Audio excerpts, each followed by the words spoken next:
सुरजीत जियानी साहब जुड़े ने, भाजपा आगू ने पंजाब तो।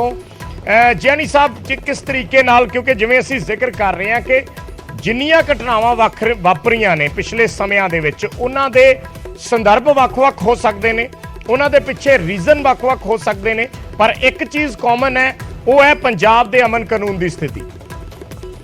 देखो विजयपाल जी, लॉ एंड ऑर्डर तो है ही नहीं, ये तो बाहर लॉ एंड ऑर्डर नहीं है, किसी तरह सरकार ना की चीज नहीं है, कोई किसी तरह का कंट्रोल नहीं है, किसी तरह का भी कंट्रोल नहीं है और किसी की जबान से भी कंट्रोल नहीं है। देखो जिस तरह बकवास मार के एक भाईचारे नूं कौन किधर खराब कर रहा है, उन्होंने भी कोई गल नहीं है। तो इस करके लॉ एंड ऑर्डर कुछ नहीं है। जो कुछ पंजाब से हो रहा है बड़ा माड़ा हो रहा है। पंजाब ने अगे 12-13 साल संताप बड़ा झेलिया है ਤੇ ਸਾਨੂੰ ਸਾਰਿਆਂ ਨੂੰ ਬੜਾ ਸਹੀ ਤਰੀਕੇ ਨਾਲ ਚੱਲਦੇ ਹੋਏ ਤੁਸੀਂ ਜੈਣੀ ਸਾਹਿਬ ਅੱਜ ਦੀ ਘਟਨਾ ਨੂੰ ਕਿਵੇਂ ਦੇਖਦੇ ਹੋ? घटना कत्ल करना बहुत माड़ी गल है, किसी का भी कत्ल होवे माड़ा है, अच्छा नहीं है। कत्ल क्यों हो रहे ने कि सरकार का डर नहीं है, पुलिस को किसी तरह का कंट्रोल नहीं है। मैनू समझ नहीं आ रही हो की रहा है। तो यदि जिन्नी निंदा की जाए उन्नी थोड़ी है। और सरकार जी है बिल्कुल सरकार ना दी चीज नहीं है। और जेडे सरकार के विच बैठे ने उन्होंने किसी तरह का कोई पता नहीं है, कोई सिस्टम का पता नहीं है, सरकार चलाने का पता नहीं है, सिर्फ स्टेज के उत्ते गल्लां करन दा ही है और बेमतलब की गल्लां करते हैं जिहदा कोई अर्थ नहीं होता। बहुत सारे प्रतिक्रम असी लैण की कोशिश की है जैनी साहब, बहुत सारे जो कंसर्नड ने किसी भी तरीके नाल इन्हां चीज़ां दे नाल उन्हां दे भी असी प्रतिक्रम लए ने। एक चीज़ जिस चीज़ वाल इशारा किया है, जिन्ना भी बुलारियां ने साडे नाल अपनी गल जुड़ के रखी है, उन्होंने एक चीज़ वाल इशारा किया है कि क्योंकि वो कहते भी 7-7 साल हो गए बेअदबी दीयां घटनावां नूं उसका इंसाफ नहीं मिलिया, ये चीज़ां उसका फॉल आउट्स ने। तुसीं समझदे हो? ना मैं समझदा, पुछो इनू केजरीवाल नूं पुछो, आम आदमी पार्टी नूं पुछो, स्टेजां ते की कहंदे जी? स्टेजां कहंदे असीं कुर्सी ते आए नहीं ते 24 घंटे की गल है। वो कित्थे गए 24 घंटे, कित्थे गए 4 दिन, कित्थे गए 7 दिन? ये लोगों ने वोटां लेण वास्ते जे गल करदे लोकां नूं उकसांदे ने। या तुसीं जेहड़ी गल लोकां दे सामने स्पष्ट रखो। ਜਦੋਂ तक लीडर ਜਿਹੜੇ ਹੈ ਇਹ ਸਪਸ਼ਟ ਗੱਲ ਨਹੀਂ ਰੱਖਣਗੇ ਤੇ ਲੋਕਾਂ ਦੇ ਤਾਂ ਰੋਸ ਵਧੇਗਾ। ਜਦੋਂ ਵੋਟਾਂ ਲੈਣੀਆਂ ਹੁੰਦੀਆਂ ਉਦੋਂ ਤੱਕ ਅਸੀਂ ਸਾਨੂੰ ਆਣ ਦਿਓ, ਅਸੀਂ ਨਸ਼ਾ ਵੀ 4 ਦਿਨ 'ਚ ਬੰਦ, ਅਸੀਂ ਕਤਲਾਂ ਵੀ ਬੰਦ, ਸਾਰਾ ਕੁਝ ਲੀਡਰਾਂ ਨੂੰ ਲੈ ਕੇ ਤੇ ਜੈਨੀ ਸਾਹਿਬ ਇਹ ਸਮਝਿਆ ਜਾਂਦਾ ਕਿ ਲੀਡਰ ਤੇ ਸਪਸ਼ਟ ਗੱਲ ਰੱਖਦੇ ਨਹੀਂ, ਕਦੇ ਨਹੀਂ ਰੱਖਦੇ ਤਾਂ ਛਾਪਾ ਇਹੀ ਹੈ ਨਾ ਜੀ, ਇਹ ਛਾਪਾ ਹੈ ਹੋਰ ਕੀ ਹੈ। ਲੀਡਰ ਜਿਸ ਦਿਨ ਸਹੀ ਗੱਲ ਰੱਖਣ ਲੱਗ ਜਾਣ, ਮੈਂ ਸਪਸ਼ਟ ਗੱਲ ਰੱਖਦਾ, ਮੈਂ ਕਦੇ ਲੋਕਾਂ ਨੇ ਕਹਦਾ स्पष्ट कर रखदा कि सरकार नूं देखना चाहिए है जेड़े बंदे बकवास मारदे उन्हें फड़ के अंदर देना चाहिए। जिहदी जबान दे विचों मामूली जी अग निकले, भावें कोई होवे, किसी समाज दा होवे, किसी बरादरी दा होवे, किसी संस्था दा होवे, तुरंत उन्हें अंदर करना चाहिए, उहदी सजा होनी चाहिए है। साडे है कि करण करां नूं किसी कोल नहीं है, पर बकवास मार के लोकां दे मनां नूं जेड़े नुंदरे पांदे ने वो कितनी गलत गल है। तुसीं समझदे हो भी पिछले समय दे विच एक सिक्योरिटी कल्चर पैदा होया और उस सिक्योरिटी कल्चर ने पंजाब की आबो हवा नूं खराब किया? सिक्योरिटी कल्चर देखो हाँ खराब किया है। मैं कहना जो बकवास मारदा उन्हें बिल्कुल सिक्योरिटी नहीं देनी चाहिए। एक मिनट भी कितने गलत बोल जाए तो मैं इत्थे बैठा। मतलब क्या है जी, कोई भी XYZ हो जेडे मान के चलो जिवें सूरी सीगा, सूरी का मार के किन्नी मतलब इस तरह की गल क्यों करते हैं? दसो असीं गल करिए, भाईचारे की गल करिए, अच्छी गल करिए, प्रेम की गल करिए, असीं धर्म नूं मनदे हां, असीं धार्मिक संस्थावां बनाए फिरदे हां, जबान तो असीं अग उगलदे फिरदे हां, ये गल तो अच्छी नहीं है। जो साडा धर्म है असीं उहदे ते चलिए तो किसी तरह की परवाह, किसी तरह की समस्या ना आवे जी, छोटे प्यो दे बन के भी चल जाइए जी।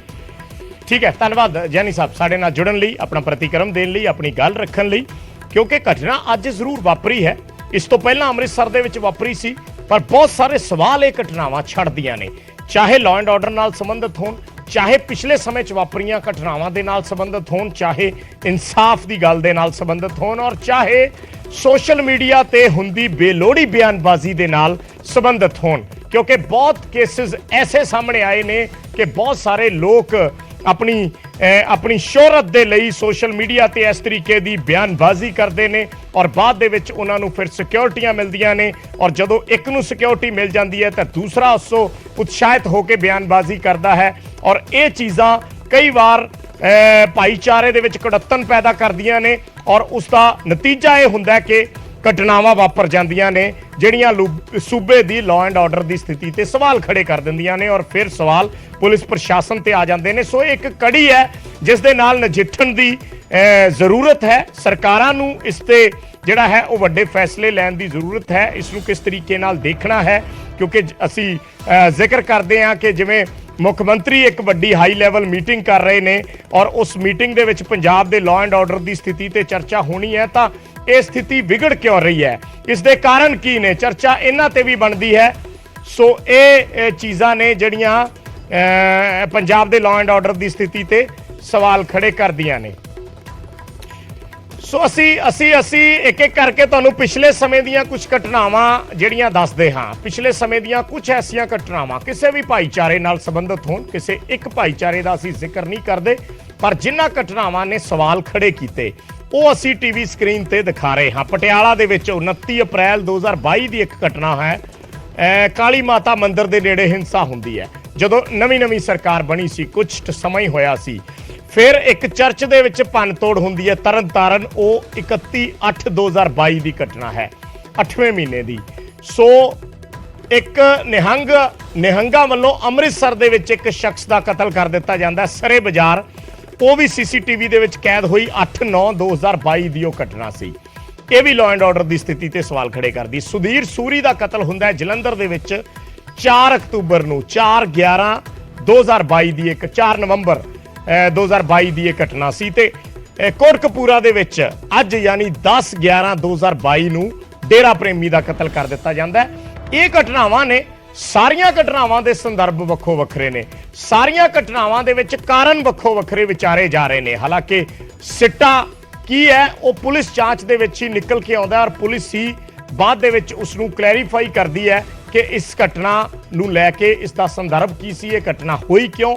ਪਰ ਇੱਕ ਚੀਜ਼ ਲਾਅ ਐਂਡ ਆਰਡਰ ਨਾਲ ਜੁੜੀ ਜਿਹੜੀ ਉਹ ਸਾਰੀਆਂ ਘਟਨਾਵਾਂ ਦੇ ਵਿੱਚ ਕਾਮਨ ਹੋ ਜਾਂਦੀ ਹੈ ਔਰ ਬਹੁਤ ਸਾਰੀਆਂ ਚੀਜ਼ਾਂ ਜਿਹੜਾ ਸਾਡੇ ਨਾਲ ਜਿੰਨੇ ਬੁਲਾਰੇ ਵੀ ਜੁੜੇ ਨੇ ਵੱਖ-ਵੱਖ ਪਾਰਟੀਆਂ ਦੇ ਵੀ, ਉਹਨਾਂ ਨੇ ਵੀ ਇਸ ਚੀਜ਼ ਦਾ ਜ਼ਿਕਰ ਕੀਤਾ ਹੈ ਕਿ ਅੱਜ ਕੱਲ ਇਹ ਜਿਹੜਾ ਹੈ ਕਈ ਗੱਲਾਂ ਬਾਤਾਂ ਨੂੰ ਲੈ ਕੇ ਗਲਤ ਟ੍ਰੈਂਡ ਚੱਲ ਪਏ ਨੇ ਔਰ ਉਹ ਗਲਤ ਟ੍ਰੈਂਡ ਅੱਗੇ ਜਾ ਕੇ ਜਿਹੜੀਆਂ ਲਾਅ ਐਂਡ ਆਰਡਰ ਦੀਆਂ ਨਾਲ ਜੁੜੀਆਂ ਘਟਨਾਵਾਂ ਨੂੰ ਅੰਜਾਮ ਦਿੰਦੇ ਨੇ ਔਰ ਫਿਰ ਉਸ ਤੋਂ ਬਾਅਦ ਸਵਾਲ ਖੜੇ ਹੁੰਦੇ ਨੇ। ਪਰ ਜੇ ਉਹਨਾਂ ਤੇ ਸਮੇਂ ਰਹਿੰਦੇ ਲਗਾਮ ਲਗਾਈ ਜਾਵੇ ਤਾਂ ਫਿਰ ਸ਼ਾਇਦ ਲਾਅ ਐਂਡ ਆਰਡਰ ਦੀ ਸਥਿਤੀ ਤੇ ਵੀ ਸਵਾਲ ਖੜੇ ਨਹੀਂ ਹੋਣਗੇ। ਸੋ ਪੁਲਿਸ ਪ੍ਰਸ਼ਾਸਨ ਨੂੰ, ਸਰਕਾਰਾਂ ਨੂੰ ਵੱਡੇ ਸੰਦਰਭ ਦੇ ਵਿੱਚ ਇਹ ਚੀਜ਼ਾਂ ਜਿਹੜੀਆਂ ਨੇ ਉਹ ਪ੍ਰਚਾਰਨ ਦੀ ਜ਼ਰੂਰਤ ਹੈ ਇਸ ਵੇਲੇ ਸਮਝੀ ਜਾ ਰਹੀ ਹੈ।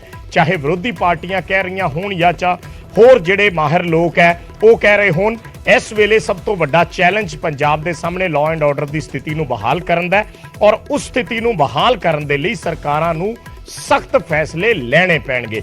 ਹਾਈ ਲੈਵਲ ਮੀਟਿੰਗ ਅੱਜ ਪੰਜਾਬ ਦੇ ਮੁੱਖ ਮੰਤਰੀ ਨੇ ਪੰਜਾਬ ਦੇ ਡੀਜੀਪੀ ਤੇ ਹੋਰ ਉੱਚ ਅਧਿਕਾਰੀਆਂ ਦੇ ਨਾਲ ਬੁਲਾਈ ਹੈ ਔਰ ਉਮੀਦ ਹੈ ਕਿ ਉਸ ਮੀਟਿੰਗ ਦੇ ਵਿੱਚ ਸਿਰਫ ਅਮਨ ਕਾਨੂੰਨ ਦੀ ਸਥਿਤੀ ਤੇ ਚਰਚਾ ਨਹੀਂ ਹੋਏਗੀ, ਇਸ ਨੂੰ ਇੱਕ ਵੱਡੇ ਸੰਦਰਭ ਦੇ ਵਿੱਚ ਵਿਚਾਰਿਆ ਜਾਏਗਾ ਕਿ ਪੁਲਿਸ ਨੇ ਜਾਂ ਸਰਕਾਰ ਨੇ ਅੱਗੇ ਤੋਂ ਕਿਹੜੇ ਫੈਸਲੇ ਲੈਣੇ ਨੇ ਤਾਂ ਕਿ ਅੱਗੇ ਜਾ ਕੇ ਲਾਅ ਐਂਡ ਆਰਡਰ ਦੀ ਸਥਿਤੀ ਦੇ ਵਿੱਚ ਉਹ ਤਬਦੀਲ ਨਾ ਹੋ ਜਾਵੇ, ਲਾਅ ਐਂਡ ਆਰਡਰ ਦੀ ਸਥਿਤੀ ਨੂੰ ਖਰਾਬ ਕਰਨ ਦਾ ਉਹ ਸਬਬ ਨਾ ਬਣ ਜਾਵੇ।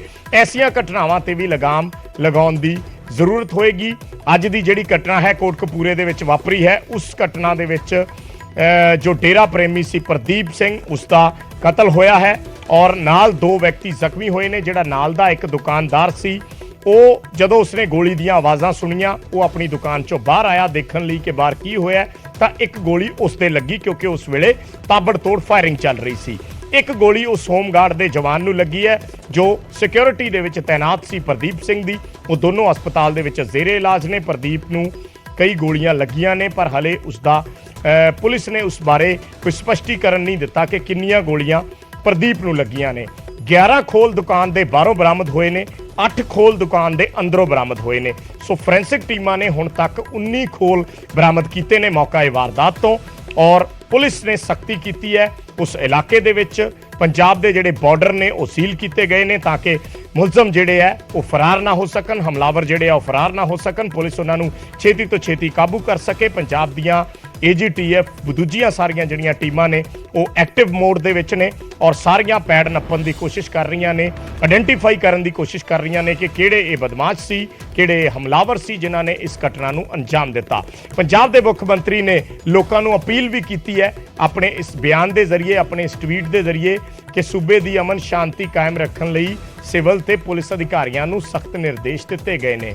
ਸੀਐਮ ਕਹਿ ਰਹੇ ਨੇ ਪੰਜਾਬ ਇੱਕ ਅਮਨ ਪਸੰਦ ਸੂਬਾ ਹੈ, ਇੱਥੇ ਲੋਕਾਂ ਦਾ ਆਪਸੀ ਭਾਈਚਾਰਾ ਬੇहद ਮਜ਼ਬੂਤ ਹੈ ਤੇ ਕਿਸੇ ਨੂੰ ਵੀ ਅਸੀਂ ਪੰਜਾਬ ਦੀ ਅਮਨ ਸ਼ਾਂਤੀ ਭੰਗ ਕਰਨ ਦੀ ਇਜਾਜ਼ਤ ਨਹੀਂ ਦੇਵਾਂਗੇ ਔਰ ਇਸ ਨੂੰ ਲੈ ਕੇ ਪੁਲਿਸ ਅਧਿਕਾਰੀਆਂ ਨੂੰ, ਸਿਵਲ ਨੂੰ ਤੇ ਪੁਲਿਸ ਦੇ ਅਧਿਕਾਰੀਆਂ ਨੂੰ ਸਖਤ ਨਿਰਦੇਸ਼ ਦੇ ਦਿੱਤੇ ਗਏ ਨੇ।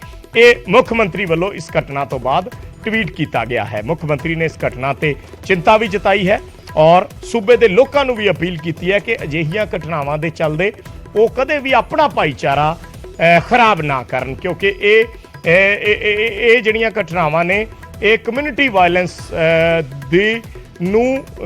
ਵਾਇਲੈਂਸ ਨੂੰ ਉਤਸ਼ਾਹਿਤ ਕਰਨ ਦੇ ਲਈ ਕਰਾਈਆਂ ਜਾਂਦੀਆਂ ਨੇ, ਪਰ ਲੋਕ ਆਪਣੀ ਸਮਝਦਾਰੀ ਤੋਂ ਕੰਮ ਲੈਂਦੇ ਨੇ ਤਾਂ ਉੱਥੇ ਇਹ ਚੀਜ਼ਾਂ ਪ੍ਰਭਾਵਿਤ ਨਹੀਂ ਕਰਦੀਆਂ। ਪਰ ਕੋਸ਼ਿਸ਼ ਇਹਨਾਂ ਘਟਨਾਵਾਂ ਨੂੰ ਕਰਾਉਣ ਦੇ ਪਿੱਛੇ ਜਾਂ ਹੋਣ ਦੇ ਪਿੱਛੇ ਇਹੀ ਹੁੰਦੀ ਹੈ ਕਿ ਇੱਕ ਕੁੜੱਤਣ ਜਿਹੜੀ ਹੈ ਉਹ ਕਿਸੇ ਵੀ ਤਰੀਕੇ ਨਾਲ ਚੱਲ ਰਹੀ ਹੋਵੇ, ਉਸ ਨੂੰ ਹੋਰ ਵਧਾਇਆ ਜਾਵੇ। ਪੰਜਾਬ ਦੇ DGP ਨੇ ਵੀ ਇੱਕ ਟਵੀਟ ਕੀਤਾ ਹੈ ਕਿ ਉਹ ਫੇਕ ਨਿਊਜ਼ ਜਾਂ ਜਿਹੜੀ ਭੜਕਾਊ ਬਿਆਨਬਾਜ਼ੀ ਹੈ ਉਸ ਤੇ ਨਾ ਜਾਣ, ਹੈ ਨਾ, ਉਸ ਪਾਸੇ ਵੱਲ ਨਾ ਧਿਆਨ ਦੇਣ ਔਰ ਅਸੀਂ ਹਾਲਾਤ ਪੂਰੀ ਤਰ੍ਹਾਂ ਕੰਟਰੋਲ 'ਚ ਰੱਖੇ ਹੋਏ ਨੇ। ਇਹ ਪੰਜਾਬ ਦੇ DGP ਦਾ ਬਿਆਨ ਹੈ। ਵਿਰਸਾ ਸਿੰਘ